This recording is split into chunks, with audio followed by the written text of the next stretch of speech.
أعوذ بالله السميع العليم من الشيطان الرجيم بسم الله الرحمن الرحيم السلام عليكم ورحمة الله.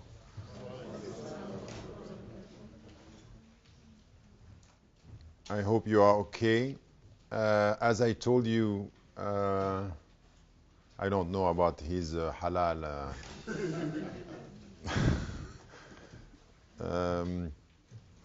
As I told you yesterday, we'll try today to have more time for you to comment or ask questions because this is the practical side. Yet, before entering straight into the practical side, what I want to do is to make it clear that with all what we said yesterday, the practical side should be understood within an overall vision, what we can call a world vision, a concept of man, and in fact, altogether, a cosmology. A cosmology is the very understanding of how do we look at the cosmos, at the universe, when we say La ilaha illallah. So it's very much coming from the centrality of a tawheed and how we have to look at the whole thing. Why am I saying this? Because once again, if you look at the way some fuqaha, when it comes to technicalities, by definition, if you only deal with the legal, if you only deal with the issues, the details, you end up trying to adapt, to try to find a way, but it's not going to be, and sometimes it's leading you astray from the overall vision. So you always have first to have this vision, to have this understanding, the concept of of God, of the creation and man. And I want to repeat this before, not to repeat, but to make it clear before we enter into the discussion on the different fields that we will have today. We'll start in a very simple way about things that I said yesterday about consumption and our relationship to the environment. And then later in the next session, we will talk about economy and medicine, and then also about psychology and arts. This will be the four fields that we are touching today. But once again, I will have much more introduction to the topics and discuss with you how do you see the issues in different fields. But now, what I want to start with is really this understanding of in which way we are dealing with contemporary issues. What are the challenges that we are facing? All what I said yesterday about sciences, fragmentation of knowledge, not clear goals, and questioning the ends, not only the means, all this is part of what I'm going to do now with you and what I'm trying to translate. So when you enter into these discussions, the starting point is this overall vision that you have. Saying La ilaha illallah, get it right. Saying La ilaha illallah is the axis around which everything is going to be constructed. And when I'm saying this, you live in the UK, you live in the West, and you know how much the postmodern ideology is working exactly on this starting point. By saying, no, there is no truth. And even this, look at what is happening in all the discussions that we have, people coming to you and saying something which is not exactly this. They would say, for example, and this is a central question to Muslims is, oh yes, it might be that there is one God, but the book that you have is a product of human intelligence. Once again, it's a way to touch the truth that you have, because why? Part of al-aqidah for us is the 6 pillars of faith, al-kitab kalamullah. So that's essential, is the starting point. You cannot enter into the discussion not having your foundations clear in your heart and in your mind and in your heart. So this is the connection with the truth as saying this is wal-haq, wal-kitabul haq. So it's coming from al-haq wa huwa al-haq. So this is the central thing. And this is why sometimes, when we deal with reformists, it's disturbing because they very often go to the practical side of reform, not starting with the principles of the foundation. And this is why it's very good to have some Salafi coming and say, if you don't start with Tawheed, we are going to be lost. And many reformists are lost because there is the central axis of everything, which is La ilaha illallah, which is the truth. And by saying this, I'm saying it's the truth as an act of faith. This is why we are not scientists, we are believers in something. We believe in it. So it's a matter of faith. It's not a matter of rationality.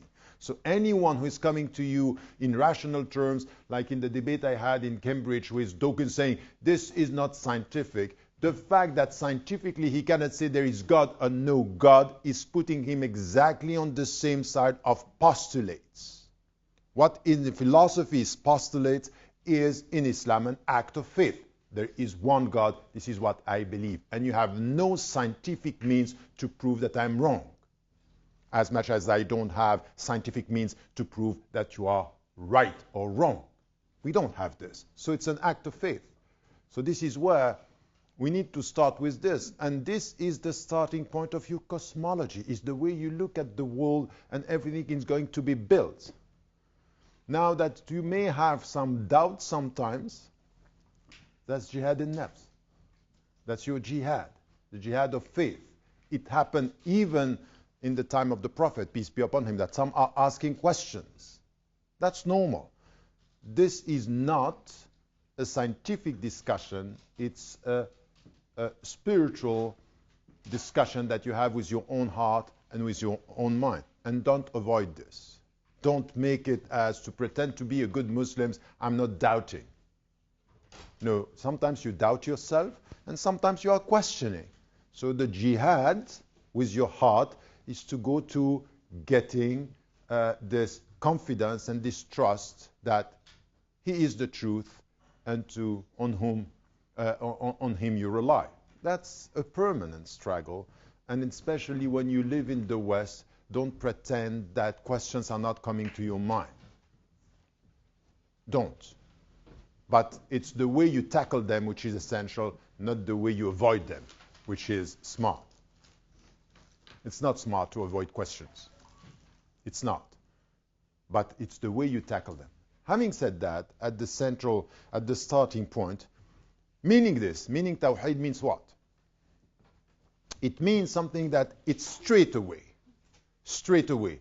If I'm saying La ilaha illallah, I'm saying to myself and to the world, this life has a meaning. There is a meaning in my life. There is a meaning. It's not nonsense. It's not absurd. It's not irrational. It's not irrational. I cannot prove God rationally, but the meaning of life is rational. Even the fact that I'm saying there is one God is rational in the way I'm saying it's beyond my rationality. And what is beyond my rationality is rational, is not irrational. Get that? You don't? Why are you smiling? You didn't get it. If in a rational reasoning and a rational term, you are saying, I rationally acknowledge that my rationality has limits, is rational. Okay? It's not irrational. It's rational that I cannot, it's very rational when you go to somebody and say, you know what? I love him. I say, I cannot explain why. It's not irrational. It's rational that you cannot explain the reasons of your heart, which is what Blaise Pascal was saying. Your heart has its reasons, your reason cannot get. It's a well way of protecting your heart. By the way, my answer to this is your heart has its reason that your reason will acknowledge. This is the Islamic answer. At one point, what is coming from your heart, your rationality can get it by accepting the limits of its knowledge but acknowledging that there are things that are coming. You can feel it. There is, and by the way, this is something that you find in the Quran. The people who are denying the truth, the way it's put in the Quran is very strange. It's not only that they are not thinking with their mind, they are not thinking with their heart. لهم قلوب لا يفقهون بها. Al-fiqh, in fact, is deep knowledge. It's deep understanding. So, in fact, in our journey, the heart is getting knowledge. It's coming from where? From what I said yesterday. Al-fitra, the spark. So when you come back to the spark, to this spark, and you come back to the origin, there is an understanding that is coming from your heart. So sometimes you cannot explain this with your heart, with your mind, but when you just are praying, when you are fasting, in very specific spiritual disposition, you feel that you are close. You feel that it is it. You feel that the truth is there. You feel that there is a lifting spiritual process. You are not going to explain this with your mind. But you can have something which is a spiritual communion with your brothers and sisters. For example, the feeling that you have when you go through the supplication. That's not going to be reduced to a rational translation. But you can feel something. And this is where الرضا, it's only coming from God. So this is why when the people are telling you, you know, some are using this, لن ترضى عنك اليهود ولا النصارى حتى تتبع ملتهم. الرضا, it's deep satisfaction and communion with the other. So you are not going to be to get the satisfaction of the Jews and the Christians until you follow their religion. And some are using this by saying they are not loving you, they don't respect you. That's not what is said in the verse. The verse is something that you yourself are experiencing. When you are praying, what you feel with your brothers and sisters in Islam, it's not at all the same way, the respect that you can have towards Christians and Jews. It's not the same. Here, it's about communion and satisfaction. Here, it's about mutual respect. The only satisfaction that you are looking for is Allah's satisfaction. Read Allah. This is what you are. But as to getting from people who are not sharing your very specific way to talk to God, don't expect from them to have this satisfaction. Only expect from them mutual knowledge, meaning mutual respect. And this is what you are expected to do. You are not expected to go to a Christian gathering and to feel the same satisfaction. It's not going to happen for the Muslims, and you are not expecting this from the Jews and the Christians. They're not coming to your mosque and say, MashaAllah. No, they're not going to say MashaAllah to start with. They are not going to say this. They are just going to, I respect. So be careful with the levels of your relationship from within al-Ummah, al-Islamiyya, in spiritual term. The Muslim community is about communion. So there is something coming with the community. You fast, you experience the pilgrimage, you pray together. This is rida, coming from the rida Allah. But here it's mutual respect and knowledge. So don't use a verse to transform the meaning of the verse by saying they are not going to love you. They are going to attack you. That's not what is said in other verses talking about Christians that are full of humility and there is mutual respect. Why is it that in the Quran they are called Ahl al-Kitab? So Ahl al-Kitab are going to reject you? No. And between you and them, in spiritual terms, it could be positive competition, which is what we have in the Quran. وَلَوْ شَاءَ اللَّهُ لَجَعَلَكُمْ أُمَّةً وَاحِدَةً فَاسْتَبِقُوا الْخَيْرَاتِ لِيَبْلُوَكُمْ فِي مَا أَتَاكُمْ فَاسْتَبِقُوا الْخَيْرَاتِ. So you have to compete in good deeds. That's it. Respect and competition for the best. But communion, spiritual communion, that sometimes we have interfaith dialogue. They are all coming and they are praying together. You don't know what they are doing. No, that's not interfaith dialogue. Interfaith dialogue, you pray. Everyone prays the way he or she wants to pray, and you respect one another. But I don't expect from anyone to have this spiritual communion with Al-Fatiha.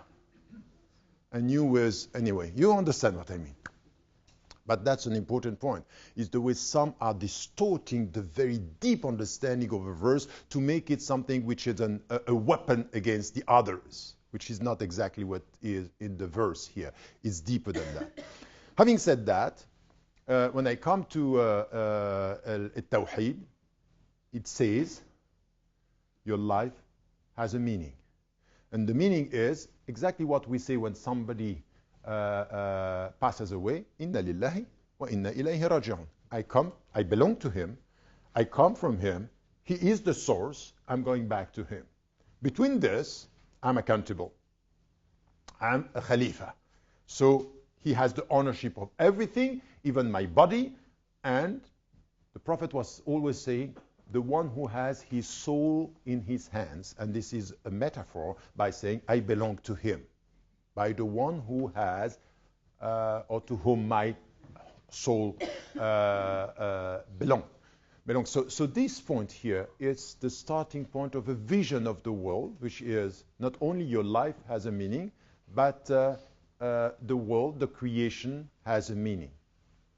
And the way you are going to come close to the meaning is knowing that you come back to him, your accountability is going to be on ethical standard. What I said yesterday, you have to change yourself on the basis of values that were revealed to you through the Quran or given to you through your culture or thought about through your mind. Okay? So this is where you have your faithfulness to the path is to know the prohibition, to know the obligation, and to know what are the values that are going to help you to come to closer to the meaning of your life, which is to serve him. And what is the best way of serving him in the Islamic tradition? The best among you, خيركم أنفعكم للناس. The best among you is the one who is serving humanity the best way. In which terms? In ethical terms. Serving means on the name of the values that Allah brought or revealed to us as the path. 2/3 of the Quran is mainly about moral teachings. It's about morality. It's about ethics and the goals that you have to achieve. So this path, this journey is what we call Sharia. Okay? So, one God, my life has a meaning, there is a way, this is the path, how I'm going to do this, to implement the obligation, to resist the prohibition, and then to try to be positive and to be morally committed in this world. So this is the vision that I have. All this is about what? What I said, that we have a responsibility. By definition, if you are a human being in this cosmology, this concept of the world and your life, you are accountable. Mukallaf.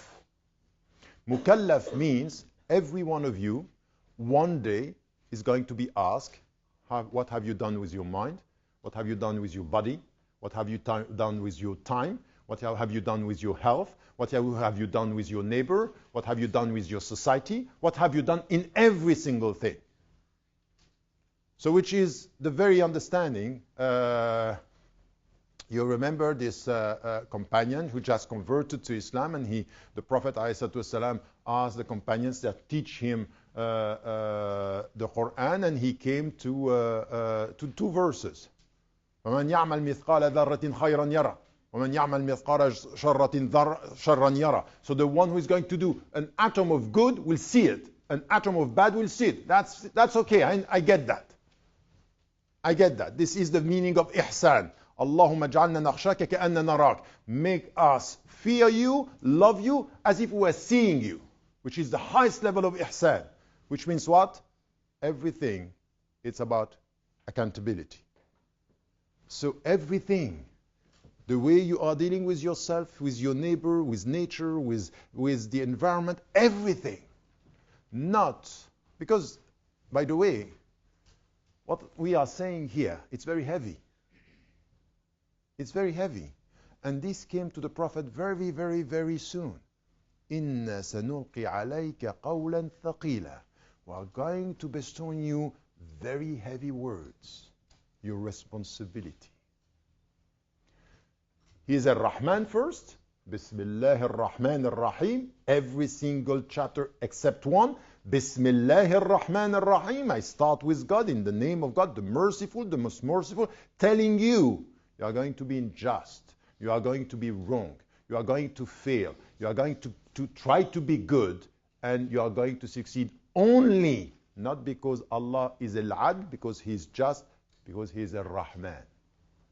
He's the most merciful. So it means what? That you are accountable, but you need to get it right from the very beginning. Remain humble. Remain humble. You are in need of Him. That's a cosmology. It starts with what? La ilaha illallah. It's a call for humility and commitment. Which I say, I transform this by saying we need humble believers and ambitious believers. Ambitious not with arrogance, knowing that we rely on Him, because if He wants, everything is possible. Everything is possible. If you think, everything is possible. Really, literally, everything is possible if He wants. So you have to trust Him. But at the same time, be humble with your own self. From the big cosmology, it comes to a very clear understanding of who you are in the whole thing. So you have to be committed here. And then, with this, everything that you have to get in this process, based on your understanding of this in a spiritual way. So get me right. There is no way of being active if you are not spiritual. With all what I'm saying now. If you don't get what I'm saying now, what is the meaning of what you are doing? What is the very essence of your intentions in what you are doing? So the deep understanding of ar-ruhaniyya, kunu rabbaniyin, that to be imbibed with the presence of God, ar-ruhaniyya, tazkiyat an-nafs, is about what? You are going to go through the process of purifying yourself through your actions, through your commitment in this cosmology, this understanding. La ilaha illallah. I know how limited I am. I know how powerful He is. La hawla wa la quwwata illa billah. This is the meaning of it. So you know that all this is a construction that is based on the main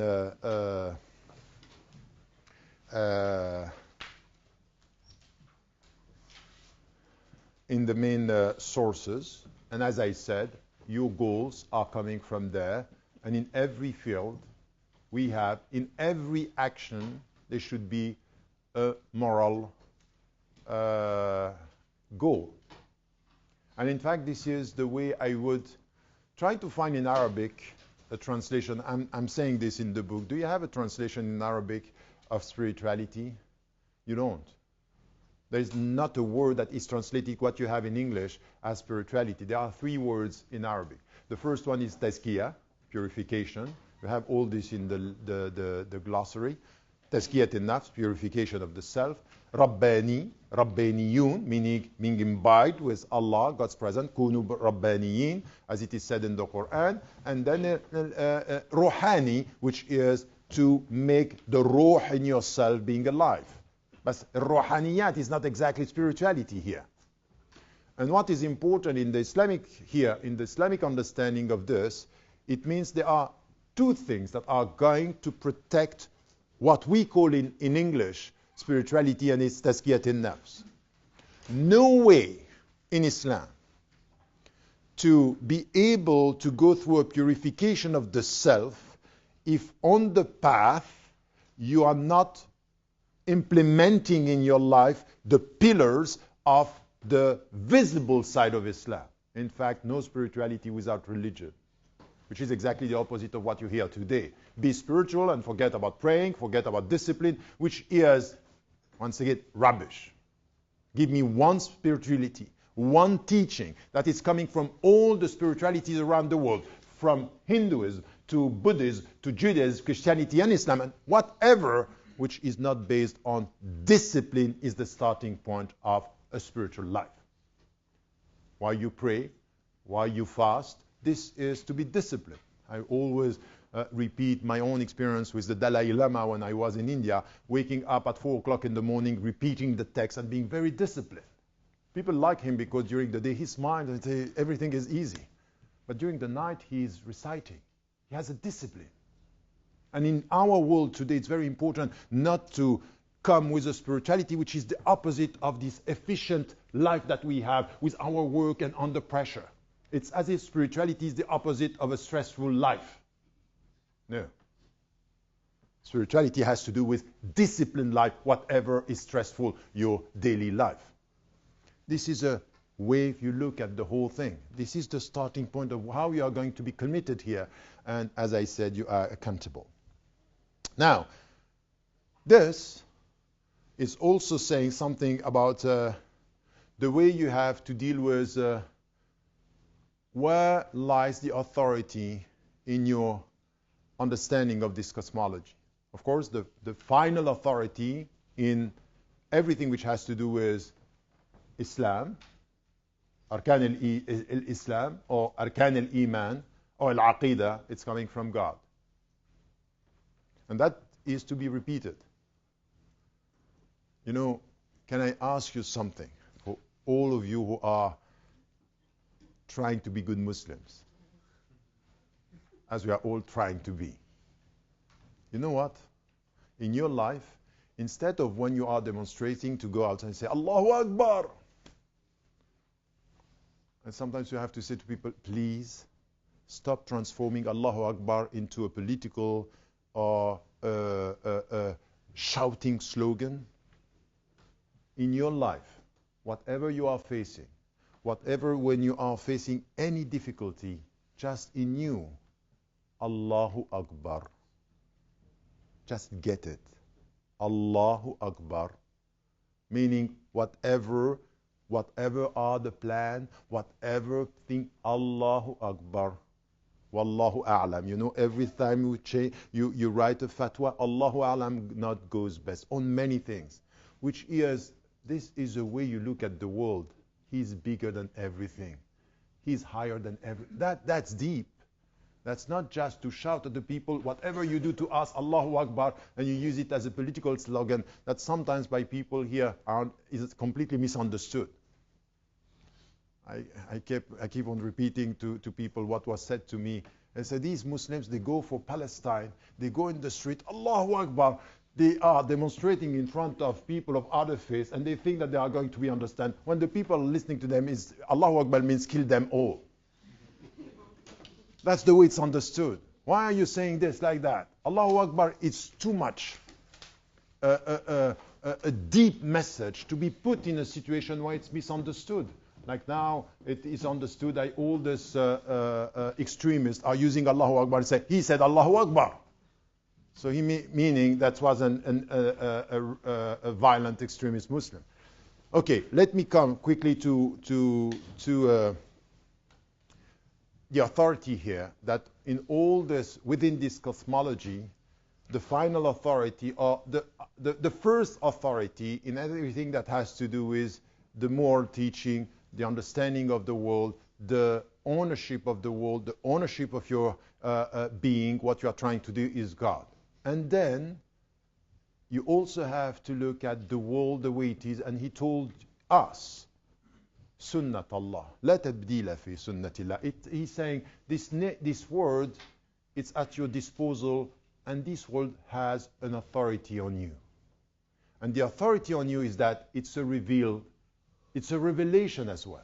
In fact, the second book, Al-Quran, is talking, and this is where we are lost because we have been following Orientalists in a way which is wrong. In fact, if you come back to the Islamic terminology and the Arabic terminology, the way the book is talking about the universe is completely different from what we are saying. In fact, the second revelation, the book, is talking about the first revelation, the universe, exactly in the same terms.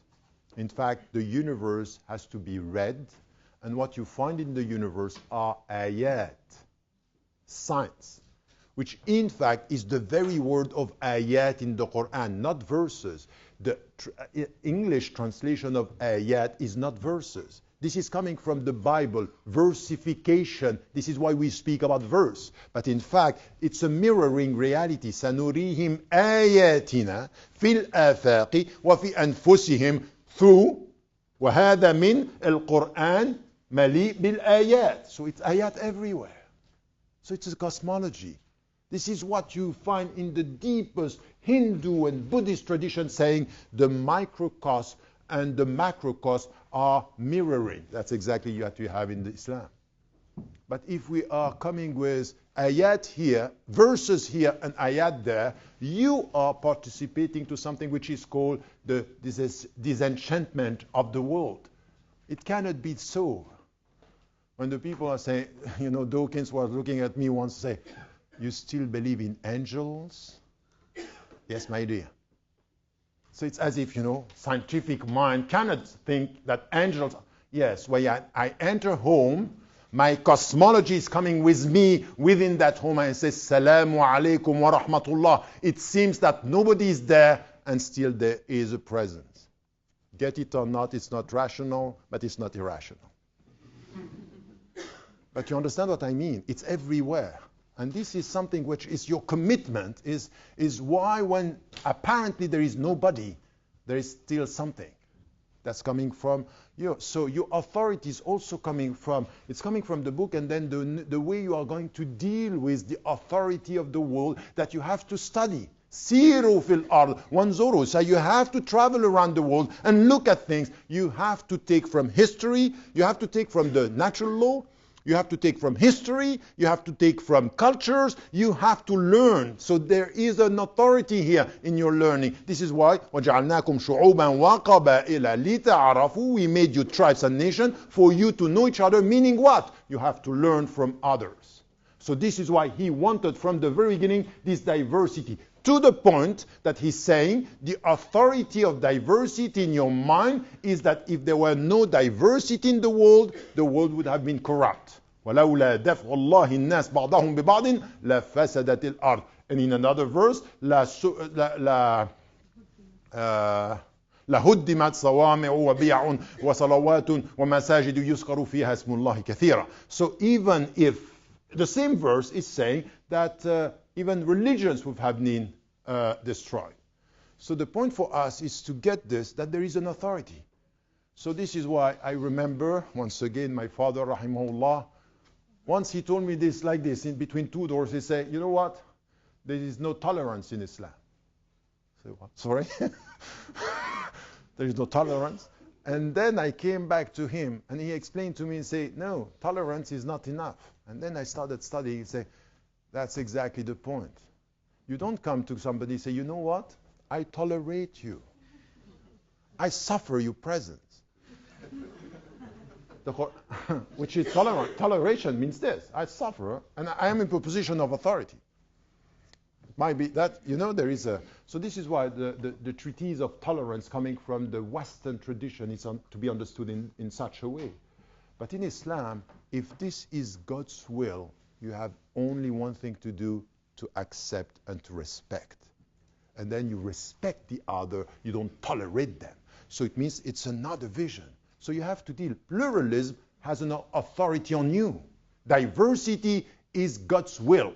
You cannot just... So this is a cosmology. So you come in this country, you are in Britain, and you see a diversity of people. Even if you are a majority or in minority, the only way you have to deal with it is mutual respect through mutual knowledge. This is a way of life. And it's challenging, it's difficult, but no choice. And you are going to be accountable. How you treated the neighbor, Muslims or people of other faiths. What have you done with them? Based on this is a duty, it's not a matter of choice. You have to deal with it. So the authority is coming from God, and then it's coming from its creation. The world has an authority. So also when, for example, you go to the medical doctor, you know that he has a professional authority because in his field there are rules and knowledge that he's taking from its subject matter. So you have to deal with this. So once again, you have to acknowledge that with this cosmology, there is the final authority in moral terms, and there are authorities in scholarly terms that you have to take. And this is where you need to get this.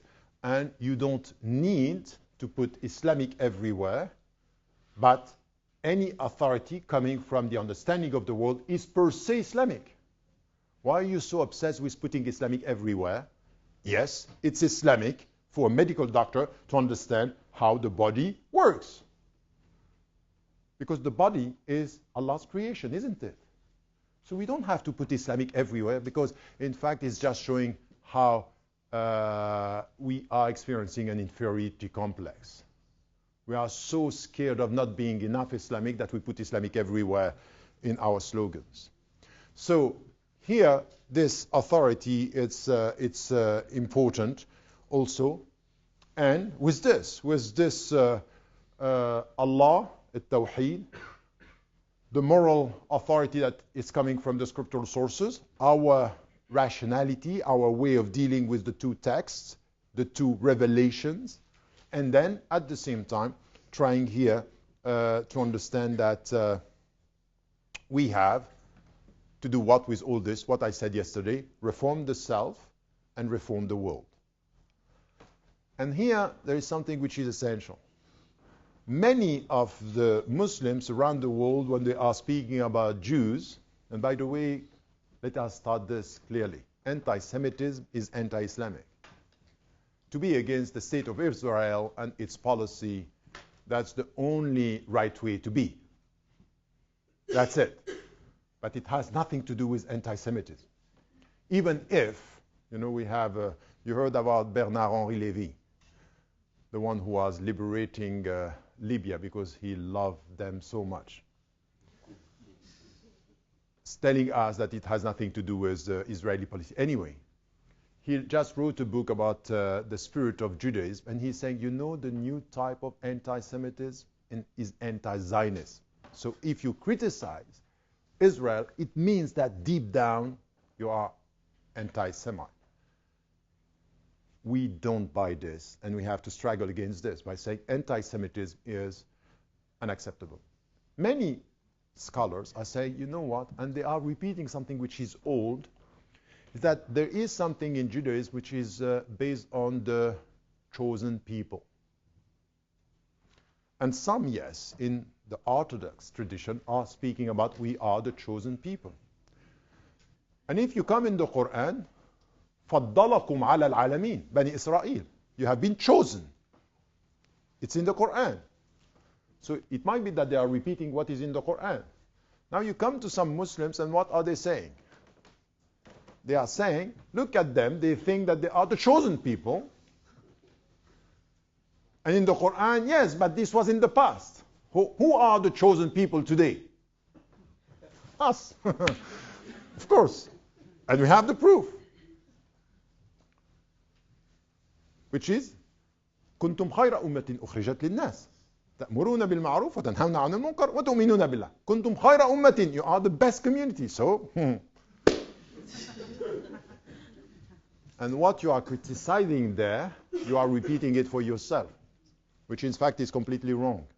The way we translate the ayah and we understand the ayah, it's not this. We are not the best community by blood or only by reference to Islam. تَأْمُرُونَ بِالْمَعْرُوفِ in as much as, so it's conditional, you promote the good and resist the bad. It's conditional. So the election of Bani Israel was a moral election, not a racial or blood election, not intrinsically, but morally. You are a chosen community as long as you behave in moral, according to moral standards. And look at this, to the point that the perception that you are the best community is coming in the verse through the way people are looking at you, not the way Allah knows about you. Because He knows that you believe. So why is تَأْمِنُونَ بِاللَّهِ coming at the end of the verse? Because He's not talking about this. It's talking about the moral condition for you to be the best. You should be perceived as تَأْمُرُونَ بِالْمَعْرُوفِ وَتَنْهَوْنَ عَنِ الْمُنكَرِ وَتُؤْمِنُونَ بِاللَّهِ. This is hidden. This is Allah's secret. But what is seen by the people is that you are promoting the right and resisting promoting the right and resisting the bad. And what it means here, what other verse is leading us to this in our cosmology, our understanding of our responsibility within humanity, is the other one. وَكَذَلِكَ جَعَلْنَاكُمْ أُمَّةً وَسَطًا. We made you the nation of the middle path. لِتَكُونُوا شُهَدَاءَ عَلَى النَّاسِ. What you are expected to be, it's witnesses before people. To the truth, to your message. To your message, you be witness. This is why now I'm calling the world. You know, you were talking yesterday about, do we have to speak about Muslim majority countries or Muslim minorities? What I said in 90s when I was talking about our situation in the world, the global world, is now the world is Dar al-Shahada, not Dar al-Islam. And Dar al-Shahada is the space, the global space, where we have to bear witness to the truth before human beings, even before Muslim fellow Muslims. So Shahada is the very status. But what means Shahada is the way you are perceived. We are witness. So this is why when I meet a Jew with a Jew or with a Christian, I say, you know what? The only thing that I'm expecting from you is for you to be a witness of your principles. Be a witness. Show me what faith is doing with you. Don't try to convert me. And we don't have, you know, some are entering into interfaith dialogue by counting how many are going to convert. That's just completely wrong. What you have to be, the one that you have to be within the interfaith dialogue is the witness. In the way you speak, in the way, and this is why in the Quran, ud'u ila sabili rabbik bil hikmah, with wisdom. وَالْمَوْعِظَةِ الْحَسَنَةِ, the best exhortation. وَجَادِلْهُمْ بِالَّتِي, speak the best way. This is the way you behave. This is to be a witness. So what I'm saying here, in the world, the best community is the more morally committed. There is no election. You are not better because you are Muslim. You are better when you are the better Muslim you can be. So this is why I'm saying to Muslims, even in the UK, please stop talking about Islam and be better Muslims. Don't use the, you know, they are going to, we are falling into the trap of this discourse about Islam, about Islam. The only thing which is going to change is for us to be better Muslims in the way we understand to be witnesses. This is coming from the cosmology.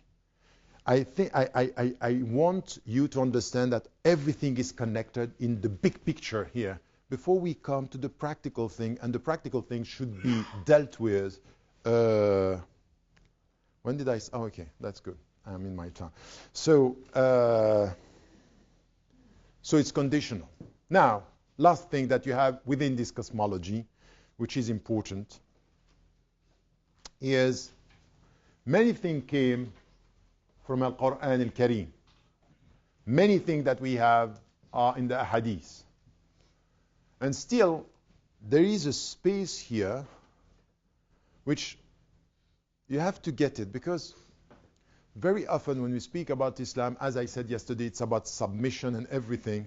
It's as if everything gets set and done. In fact, Islam is not about this.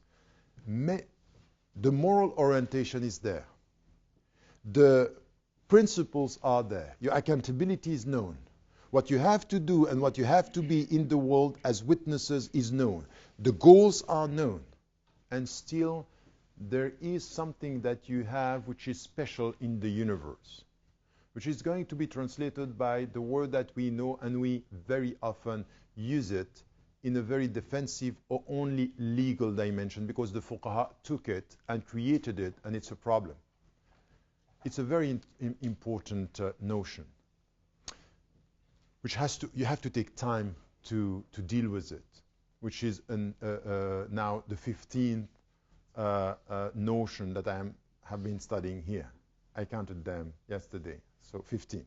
If you don't have 15, you are not following. That's not good. And plus all what you have in the book. This notion is saying what? It's saying that the text came to you, everything is in the Quran. Nothing is missing in the Quran. We agree on that. Nothing is missing in the Quran as to the principles, not as to the detailed answer. So you need to have to deal with the detailed answer. And the detailed answer is that Allah, God, in the Quran, sends some verses that are open for interpretation. Okay? That you have to look. Meaning what? It could be that at one point you understood something and later you're going to understand something else because new knowledge are giving you another understanding. بَلَا قَادِرِينَ عَلَىٰ أَن نُسَوِّيَ بَنَانَا. This is a verse where Allah is saying, am I not able to come back to you with your all creation? I'm able. I'm even able to come with your finger, the tip of your finger.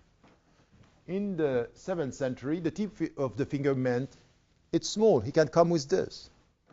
And now with new scientific knowledge, it's saying something that the Americans and all the intelligences know. No one has the same. I'm going to come with you here. قادرين على أن نسوي بنانا. So what was understood in the 7th century is not the same as what we are understanding now. He's coming with your singularity, you, nobody else. He's coming for your fingerprint. So we didn't know the fingerprint at that time. So the more we come, we have verses that are open for interpretation, that we are going to get a better understanding. Even, for example, in the astrophysical world, الشمس والقمر بحسبان, to the point now that they are able to take picture of the hilal. How do you call this in English? Crescent. You can take now a picture with the new technology that is telling you exactly when the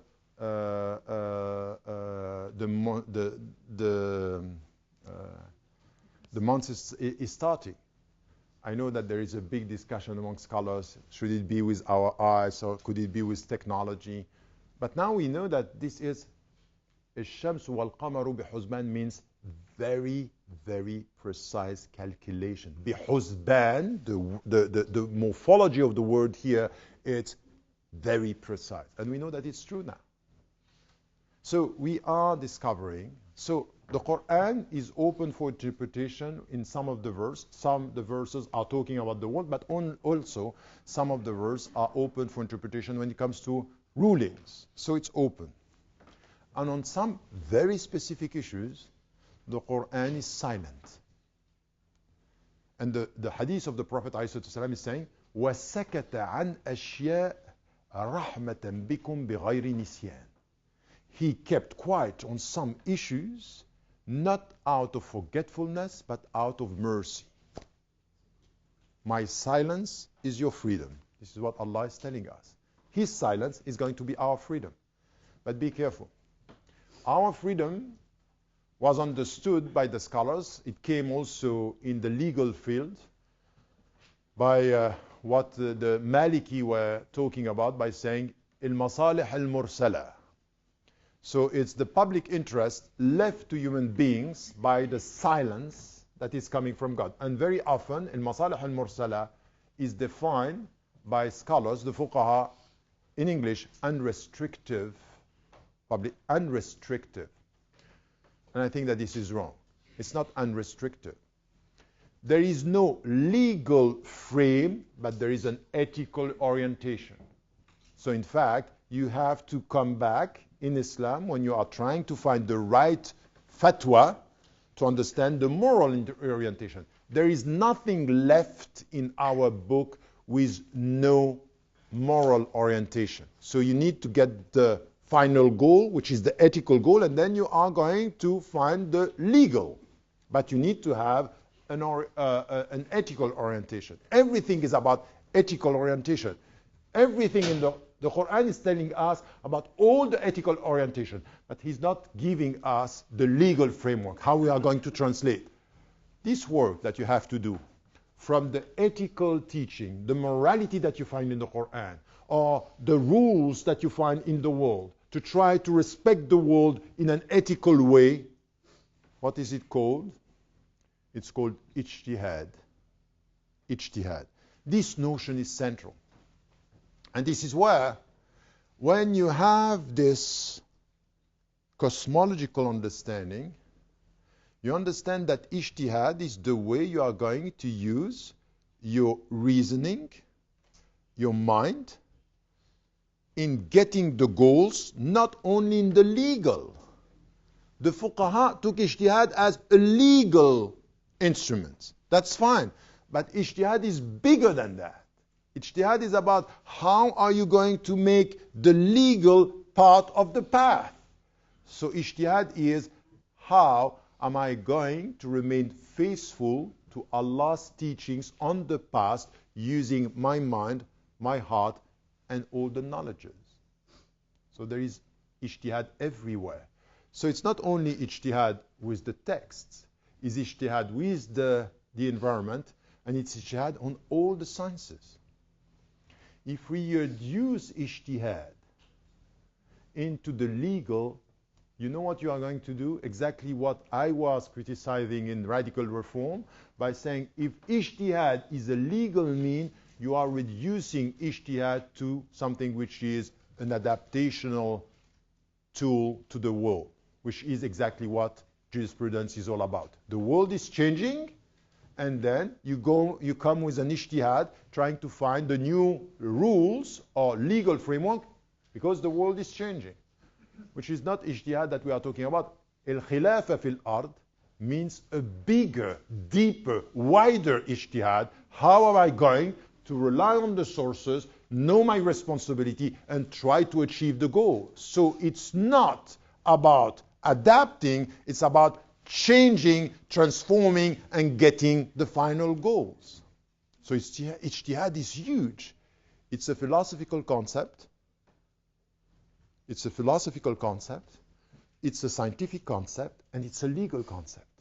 If you reduce it to a legal concept, you are coming with al-mustalah, which is the specialized way of dealing with this word in the legal framework. By the way, in our center, Cile, what we are doing this year in Grenada, we have a summer school 1 week every year. This year, it's about creative ijtihad. It's 5 days where we are stressing and working in May on classes where we are going to deal with ijtihad as a notion, understanding this in every field. So, because this is central. I'm working in the center with some of the scholars.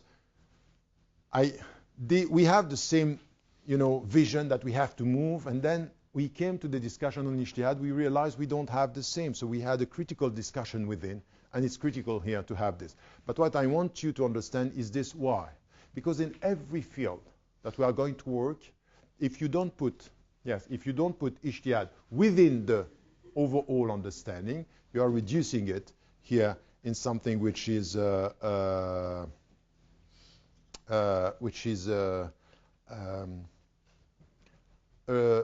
reactive tool to the way the world is. So, as I told you yesterday, this cosmology is helping us to be active, a force of proposal, not reactive, and defending ourselves from the dominant culture, but having something to express. This means 2 things here. In the way we look at the world, and this is why in the book Radical Reform, I put together environment and economy. And I will come to economy later. But when you deal with this understanding, you understand that with this cosmology, you have no choice but to know and to implement the vision that is coming from the Quran and coming from all our prophetic traditions, that environment, this universe, has to be respected because this is the very creation of God, and this is a revelation. And you have to respect environment in something which is not the way we have ecology today. What is, this is where I want you to understand what I mean. I'm dealing with people in green parties, in environmental organizations, and what they are doing is very good. It is very important. But the way they arrive at it very often is because we are facing catastrophes, global warming. So because there is a problem, we raise the issue. So the principle is coming from the potential risk. What we have to do as Muslims, and we are not the only religion, and we are not the only spirituality, it's in fact environment is the starting point of our thinking, not the final resistance to catastrophe. So it's an ecology beyond ecology. It's an ecology which is rooted in your principles. When you see nature, the way you love God will be seen by the way you respect nature. And Malik Badri, when he was writing, and by the way, if you haven't read that book, read that book on contemplation. That in fact, the way you look at nature and the environment is telling a lot about the way you have your connection with Allah. The Prophet ﷺ, and I promise to myself that you will find this verse in every single book that I wrote. And I was faithful to this promise except from one book. It was not really fitting the Arab awakening. Anyway. إن في خلق السماوات والأرض واختلاف الليل والنهار لآيات لأولي الألباب. In the creation of the earth and the heaven, in the alternation of night and day, there are signs for those who are full of insight. And he was crying when he got that. Meaning that it's a spiritual commitment to respect environment for the Muslims. Why is it that today we don't speak about global warming? We are not there in anything which has to do with ecological discussion. Muslims are completely disappearing. No force of proposal, no discourse. It's as if it's secondary. While in fact, if you are serious with Allah, the way you treat nature, to the point that ethics of war, he's sending Usama, the Prophet ﷺ, and then this was repeated by Abu Bakr as-Siddiq, telling him, you don't touch women, you don't touch children, you don't touch religious people, you don't touch nature. You don't touch nature. If you are going to destroy, and then you go to Pakistan and say, you know what, there is something which is called Islamic nuclear bomb. Okay, try to be consistent with this. How are you going to use it? Is it possible? Do you have something in Islam which is collateral damages? Not only human collateral damages, but natural damages. We are talking about this. It's as deep as that. This is the way you show your spirituality. It's the way you respect nature. Environment is the starting point of your relationship because this is a revelation. This is a gift. Are you going to destroy the gift? Are you going? So your neglectfulness towards God start with the way you are with nature, with the way you are in the way your consumption. How are you going to deal with this? And for us Muslims, it's secondary. Let us talk about the serious things. It's taking over power, the state, politics, money, economics. So we are doing exactly the same. We are colonized, and our priority are put by the surrounding world, not our message. We are not setting the priority. And this is why I'm always saying, be careful. One of the power of the dominant is to ask you the questions, and you are trapped into the questions. So the better way is question the question. Question, why am I asking this question? But you have to be quite smart in doing this. From where you are to set your priority. So, and this has to do with the cosmology, a sense of the universe. When the people are saying scientific, the postmodern, it's all about, disenchantment and no, it cannot be like this for us. It cannot be.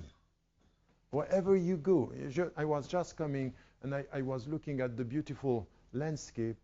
I just took a picture and said, I'm sorry to tell you this, it was just more beautiful than what I have here.